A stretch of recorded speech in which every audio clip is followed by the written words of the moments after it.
مختصراً بتاتا ہوں.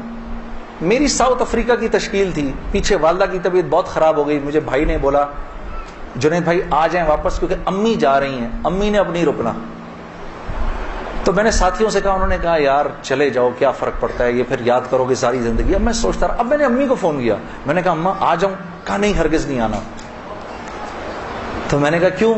تو کہنے لگی اگر میرا انتقال ہوا تو میں کتنی خوش قسمت ہوں کہ میں اللہ کو بتاؤں گی کہ جب میرا انتقال ہوا تو میرا بیٹا تیرے راستے میں تھا, تو تم مت آؤ, مجھے کچھ نہیں ہوگا, اور اگر ہو گیا تو اس کو اللہ کی مرضی سمجھنا, بس میرے لیے تم دعا کرنا.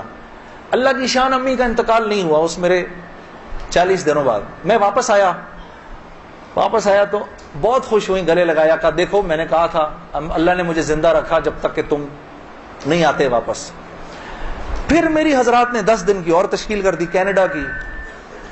تو میں نے کہا اماں پھر 10 دن کے لیے بھیج رہے ہیں, جاؤں نہیں جاؤں؟ نہیں چلے جاؤ, میں تو بالکل ٹھیک ہوں. میں نے کہا جی ٹھیک ہے. میں جس دن گیا ہوں اس دن ہم ٹورانٹو میں مرکز میں بیٹھے ہوئے تھے, تو وہ پوری ٹورانٹو کی شورا سامنے بیٹھی ہوئی تھی, میرا بیان تھا. بیان کے دوران ایسے موبائل پڑا ہوتا ہے, میں نے رکھا ہوا تھا کہ بہن کو بولا ہوا تھا کہ اگر اماں کو کچھ ہو مجھے فوراً بتا دینا. میرا موبائل بند ہو گیا, میں سمجھا خراب ہو گیا, اب وہ چلے ہی نہ کسی طرح سے. خیر میں نے اس کو چھوڑے رکھا, میں بات کرتا رہا. اس کو نہ چھیڑے, چھوڑ دیں اس کو. تو میں نے اس وقت جب میں عشاء کی نماز پہ کھڑا ہوا تو پیچھے سے ساتھیوں نے آ کے بتایا کہ والدہ کا انتقال ہو گیا. میں نے بہن کو فون کیا, کیا ہوا؟ کہتی ہے کہ ابھی فجر کی ہم نے نمازیں پڑھی ہیں, فجر سے تھوڑا سا پہلے انتقال ہوا ہے. اور 2-2:30 بجے اس امی نے بلایا میری بیوی کو, اور میری بیوی کو بلا کے بولا کہ بیٹا دیکھو میں نے تو ساری زندگی تمہیں بیٹی کی طرح رکھا, لیکن میں ساس ہوں, کمی بیشی ہو سکتی ہے, تو اگر کچھ ایسی ہوئی ہو تو مجھے معاف کر دینا. تو میری وائف نے کہا امی آپ کیسی باتیں کر رہی ہیں, مجھے تو کبھی خیال بھی نہیں آیا اس بات کا. ہاں آپ نے مجھے اس سے کم سمجھا ہی نہیں. پھر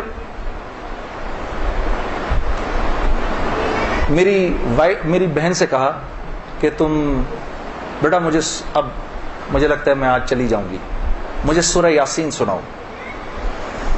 تو میری بہن نے ان کو سورہ یاسین سنائی. تو میری بہن کہتی ہے کہ آنکھیں بند کر کے لیٹ گئیں اور مجھ سے کہا کہ اب سورہ رحمان سناؤ. تو سورہ رحمان پڑھتے پڑھتے میری امی نے آنکھیں کھولیں, اور آنکھیں کھول کے میری بہن سے کہا کہ منیزہ یہ دیکھو یہ کس قدر ایک حسین عورت تمہارے ساتھ کھڑی ہوئی ہے, ذرا اپنے اس طرف دیکھو کتنی حسین عورت کھڑی ہے تمہارے ساتھ, بیٹا یہ مجھے لینے آئی ہے. تو میری بہن کہتی ہیں کہ اماں یہاں تو کوئی نہیں کھڑا. نہیں اس کے پیچھے دیکھو, اس کے پیچھے بھی کچھ لوگ کھڑے ہیں. تو میری بہن کہتی ہے کہ میں نے کہا اماں تو چلیں پھر کلمہ پڑھیں, پھر آپ کے جانے کا وقت ہے. کہا اپنے ابا کو بلاؤ جلدی سے.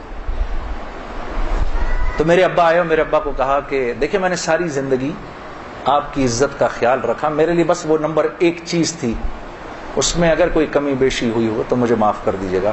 میں اب جا رہی ہوں. کلمہ پڑھا اور آنکھیں بند کر لی, بس اس طرح گئیں وہ.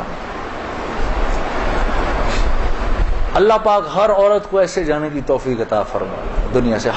ہمیں سب کو اللہ پاک ایک خوبصورت موت عطا فرمائے کہ ہم دنیا میں ایک خوبصورت موت ہی تو کمانے آئے ہیں. ہاں کہ جب ہم یہاں سے جائیں, میری اللہ سے دعا ہے یا اللہ اس مجمع میں جتنے مرد اور عورت بیٹھے ہیں جب اس دنیا سے جائیں تو یا اللہ وہ ان کی زندگی کا سب سے خوبصورت دن ہو.